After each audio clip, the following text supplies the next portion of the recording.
Hello, welcome to News Now on M6, your hometown station. I'm your anchor, Wayne Height, and with me today is Dustin Bostick. Now let's get into the news. To mark a 2008 shooting of a student by police Greek youth riot in Athens, the rioters threw patrol bombs and concrete at city officials. Police had no choice but to fire tear gas upon the violent protesters. Similar demonstrations have occurred the last few years on the anniversary of the shooting. The National Safety Council says the U.S. could save 2,000 lives a year if all 50 states instituted a phased-in driving privilege system for teens. A report prepared for Congress advocates graduated driver's licensing laws. Motor vehicle crashes are the leading cause of death for teenagers.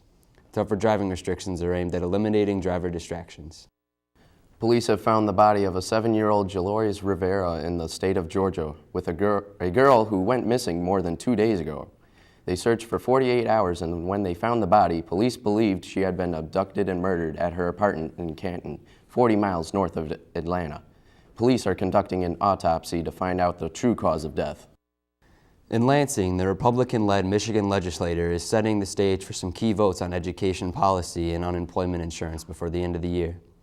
The House Education Committee is expected to take testimony on a proposal that would expand online or cyber charter school options in Michigan. The Senate has approved both of these bills.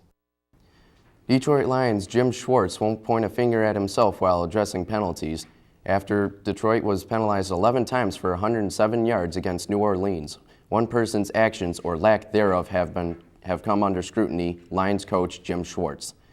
Detroit was viewed as a dirty team by many observers earlier this season, but Lions' lack of discipline has resulted in 2 consecutive losses.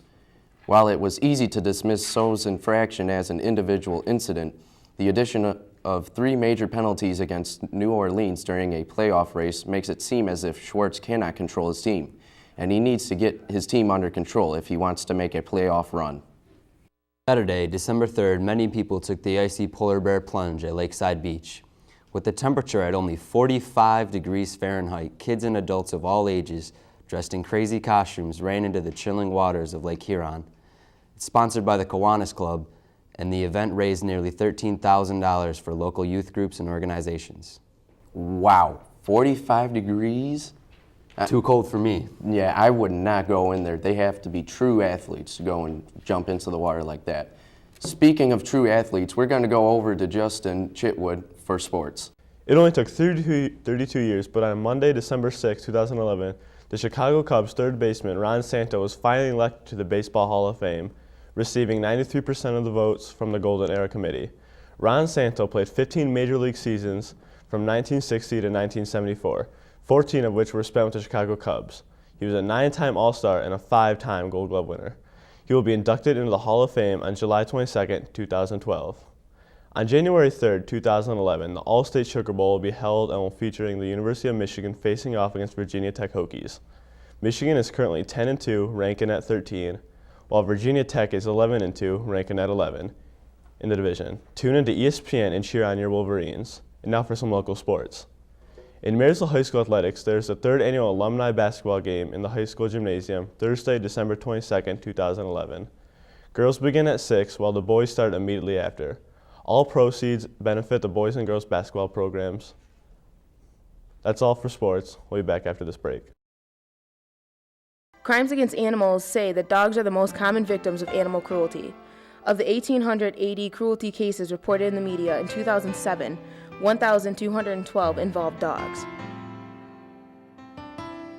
Crimes Against Animals also say nearly 1 million animals each year are abused or killed due to domestic violence.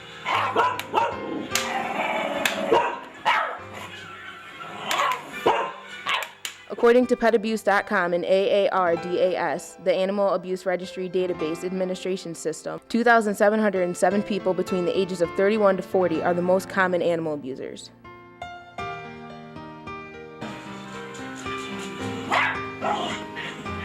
Don't let another animal live an unhappy and unhealthy life. If you know an animal that needs help, please go to www.aspca.org or call 212-876-7700. Here's Wayne with an embarrassing story. Yes, it is. On Saturday, December 3rd, 2011, an 85-year-old Long Island grandmother says she plans to sue the TSA after a humiliating strip search on Tuesday by agents at JFK Airport. During the search, Zimmerman got hurt and the security officers showed no response. Later, she had to get tetanus shots. Did she like cut herself with something? I don't know. I guess we got to get a sequel on that. We need a sequel to this story. All right, but enough chat. We're going to go over to Katie Kelly for school. We have now officially entered the Christmas season, and Marysville High School is ready to celebrate. The Marysville High School Instrumental Christmas Concert will be held December 15th at 7:30 p.m. in the high school auditorium. It will entail performances from the freshman band and Viking Regiment. This concert will sure to get you in the cheery mood of the holidays. There will be a movie night December 14th in the Marysville High School auditorium at 7 p.m. The movie being played is Elf. And reminder, canned food donations are appreciated. Speaking of canned food, the Marysville High School students are doing a canned food drive during their 7th hour to raise food for the Salvation Army. The drive will go from December 8th through December 15th. The winning class will receive a pizza party. When I was younger, I didn't want to admit I had a serious disease. I wanted to fit in. I wanted to be a normal kid. Because of my diabetes, I lost the sight in my left eye. Misconceptions continue to surround this monster public health issue. But the simple truth is, diabetes can often be prevented and complications avoided. I think if I had just been open and honest about what my challenges were, I think it would have been easier for me to take better care of myself. If you don't take care of yourself when you're younger with this condition, it will catch up to you later on. You're going to find the courage to manage this disease for the rest of your life by reaching out for help. Reach out to people who care about you, reach out to people who know how to help you with this disease. You're not alone. Understand the realities of diabetes and know that you can manage it and lead a full, active life.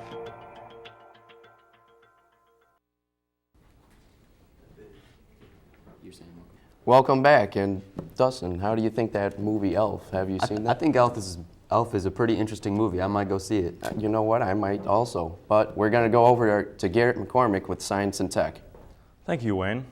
Italian scientist Andre Rossi claims to have invented the world's first cold fusion machine and wants to start manufacturing them in Massachusetts. After meeting with Rossi, Republican Senator Bruce Tarr said, "If it works, I want this technology to be developed and manufactured in Massachusetts. If these machines work as well as Rossi claims, we could be seeing an end to this energy crisis." A new planet named Kepler-22b has been recently discovered. Scientists believe that this new planet has the potential to house other life forms on it. Kepler-22b is stationed within a Sun-like star's habitable zone. Scientists hope to continue monitoring the newfound planet from one of NASA's research centers located in Mountain View, California. Not even a year after Starbucks released the new app, customers already love it. The app allows customers to pay for their coffee with a barcode on their smartphone. Just after the first 3 weeks of the app's release, 3 million customers have already used it to purchase their coffee. According to their records, about 1 out of 4 customers use this app for their purchase. Now back to you, Wayne. Wow, they use it to go and get coffee. It's amazing how much technology has advanced in the last couple of years, I know, isn't it? right? Yeah, technology, we're just rocking it out with it. And you can buy coffee with your phone now. It's crazy. Yeah, I know, that's very entertaining. Hey, speaking of entertaining, we're going to go to Melissa for entertainment. Thanks, Wayne. The serial killer drama Dexter has been renewed for 2 more seasons, but the show could end with season 8. While this could change, everybody is operating under the assumption that seasons 7 and 8 will constitute the end of Dexter. The seasons will include 12 standard episodes each. Speaking of television, on Monday, Fox Business anchor Eric Bolling accused the Muppets of brainwashing children against the rich. He showed a clip of the new movie and said outright that the story was aimed at planting seeds of class warfare among children. This is because the Muppets villain is an oil baron called Tex Richmond. Fox guest Dan Gaynor further supported these allegations, saying that Hollywood hates the oil industry and hates corporate America. In other news, it has now been revealed that Madonna will perform at the Super Bowl 46 halftime show on February 5th, 2012. The Super Bowl will be held in Indianapolis this year at the Lucas Oil Stadium.